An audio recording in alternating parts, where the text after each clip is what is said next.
wabarakatuh. Perkenalkan, nama saya Indah Permatasari dari Fakultas Tarbiyah dan Ilmu Keguruan Institut Agama Islam Negeri Pontianak. Selanjutnya, latar belakang.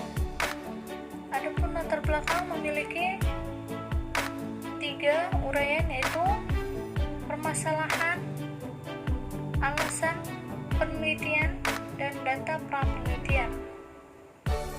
Permasalahannya yaitu di area globalisasi saat ini kadang membuat umat Islam menyimpang dari makna tauhid.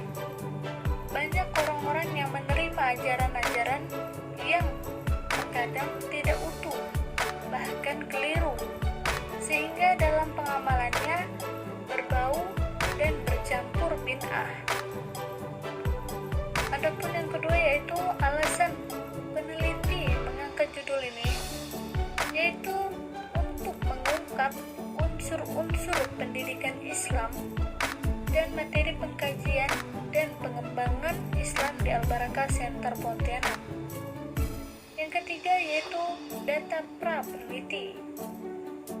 Melihat fenomena yang terjadi di area globalisasi saat ini, kadang membuat umat Islam menyimpang dari makna tauhid. Itu komentar dari saya. Hanya tujuan penelitian sudah bagus dan cocok dengan judul yang dia angkat dan dibahas di dalam skripsi tersebut.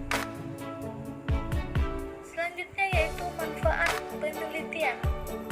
Yang pertama bagi peneliti, yaitu untuk mengetahui secara jelas bahwa terdapat unsur-unsur pendidikan Islam yang terkandung dalam materi pengkajian dan pengembangan Islam di Al-Barakah Center Pontianak, dan sebagai tambahan pengetahuan sebagai seorang calon pendidik. Yang kedua yaitu untuk peneliti, diharapkan dapat membantu mengembangkan materi pengkajian dan pengembangan Islam di Al-Barakah Center Pontianak guna membimbing umat Islam menuju kehidupan yang baik dan kehidupan yang hakiki di alam akhirat nanti. Selain itu, hasil temuan penelitian ini nantinya dapat menjadi sumbangan yang berarti bagi masyarakat sekiranya tentang pengkajian ilmu keislaman yang dilaksanakan di Al-Barakah Center Pontianak. Yang ketiga yaitu bagi kaum muslimin. Diharapkan peneliti ini dapat menjadi masukan dan informasi, dan tentunya dapat menjadi penambah khazanah keislaman dalam masyarakat. Komentar saya di sini yaitu manfaat tentang penelitian ini sangat bagus, karena saya juga jadi tahu apa-apa saja manfaat yang diteliti mengenai unsur-unsur pendidikan Islam yang terkandung dalam materi pengkajian Islam di Al-Barakah Center Pontianak. Baiklah, selanjutnya yaitu landasan teori kajian pustaka yang memiliki 3 teori yang dikaji, yaitu yang pertama materi pengkajian dan pengembangan Islam di Al-Barakah Center Pontianak.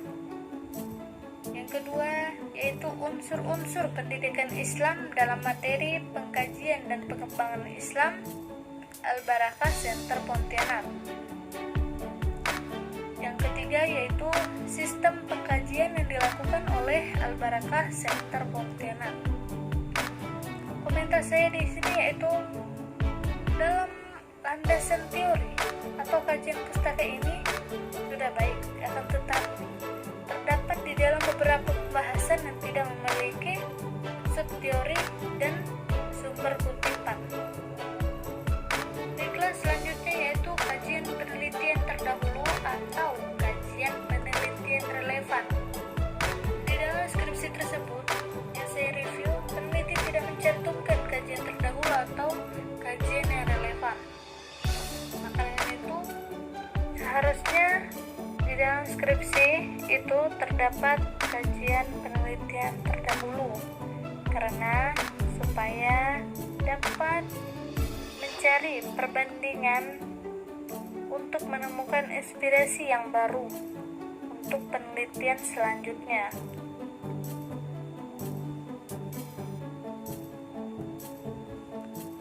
Baiklah, yang selanjutnya yaitu pendekatan dan jenis penelitian.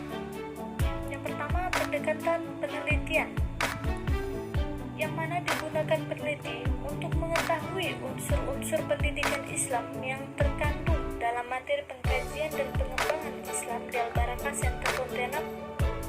Bentuk pelaksanaan, upaya, pendukung, serta hambatan yang dialami adalah pendekatan fenomenologi. Pendekatan fenomenologi menurut Harun Hashim diartikan sebagai metode peneliti yang digunakan untuk memahami pelaku dari pola pikir menurut diri sendiri. Dalam hal ini, bagaimana melihat suatu gejala dan mencari makna dari gejala yang bersifat ajek tersebut. Yang kedua yaitu metode penelitian. Peneliti menggunakan metode deskriptif dengan menggunakan bentuk kualitatif, karena dalam penelitian ini hanya ditujukan untuk mengungkap fakta objek secara apa adanya. Selain itu, untuk mencari kemungkinan dari apa yang menjadi tujuan dari penelitian, yaitu bagaimana ciri penelitian deskriptif, titik tekan penyajian data, serta penggambaran gejala-gejala yang ada, gejala yang timbul dikategorisasikan, diverifikasi untuk melakukan analisis. Baiklah, yang selanjutnya yaitu tempat dan waktu penelitian. Tempatnya di Al-Barakah Center Pontianak dan waktunya pada 26 Juli 2009. Selanjutnya yaitu sumber data penelitian, yaitu menggunakan dua data, yaitu data sekunder dan data primer. Akan tetapi data sekunder tidak dilampirkan di dalam skripsi tersebut. Yang dilampirkan hanya data primer, yaitu berupa diskusi, ceramah, bimbingan, dan kegiatan kajian. Adapun selanjutnya yaitu teknik dan instrumen pengumpulan data. Adapun teknik pengumpulan data yaitu teknik observasi, wawancara, dan dokumen. Dan instrumen atau alat pengumpulan datanya yaitu pedoman observasi, foto kamera, dan catatan lapangan. Yang kedua yaitu tape recorder dan foto kamera dan dokumentasi. Nah, kita lanjutkan yaitu teknik pemeriksaan keabsahan data. Yang pertama, perpanjang pengamatan. Teknik yang dilakukan peneliti guna melengkapi informasi yang dirasakan kurang lengkap, sehingga nantinya tercapai data-data yang lengkap dan sesuai dengan pertanyaan penelitian. Yang kedua, peningkatan ketekunan. Berarti melakukan pengamatan secara lebih cermat dan berkesinambungan. Dengan cara tersebut, maka kepastian data dan urutan peristiwa akan dapat direkam secara pasti dan sistematis. Yang ketiga yaitu triangulasi, yaitu pemecahan data dari berbagai sumber dengan berbagai cara dan berbagai waktu.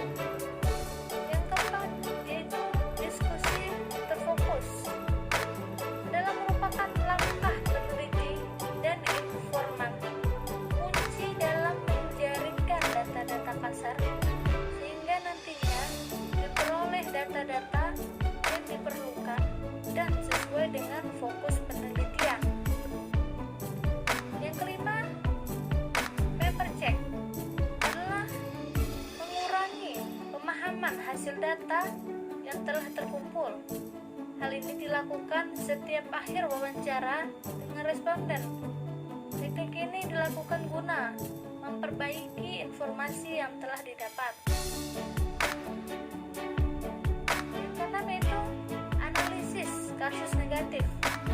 Ini merupakan langkah di mana peneliti mencari data yang berbeda atau bahkan bertentangan dengan data yang telah ditemukan. Bila tidak ada lagi data yang berbeda atau bertentangan dengan temuan, berarti data yang ditemukan sudah dapat dipercaya. Baiklah, selanjutnya yang terakhir yaitu teknik analisis data. Adapun teknik analisis data yaitu pengumpulan data, reduksi data, display data, verifikasi dan penarikan kesimpulan. Itu yang pertama kita bahas, pengumpulan data. Adapun hasil wawancara dengan teknik komunikasi langsung digunakan untuk mengambil data tentang unsur-unsur pendidikan Islam yang terkandung dalam materi pengkajian dan pengembangan Islam di Al-Barakah Center Pontianak dengan alat berupa pedoman wawancara yang dilakukan terhadap dai dan jamaah beserta majelis taklim dan peserta diskusi. Yang kedua yaitu reduksi data. Reduksi data dilakukan dengan cara memilih data yang sesuai untuk dianalisis.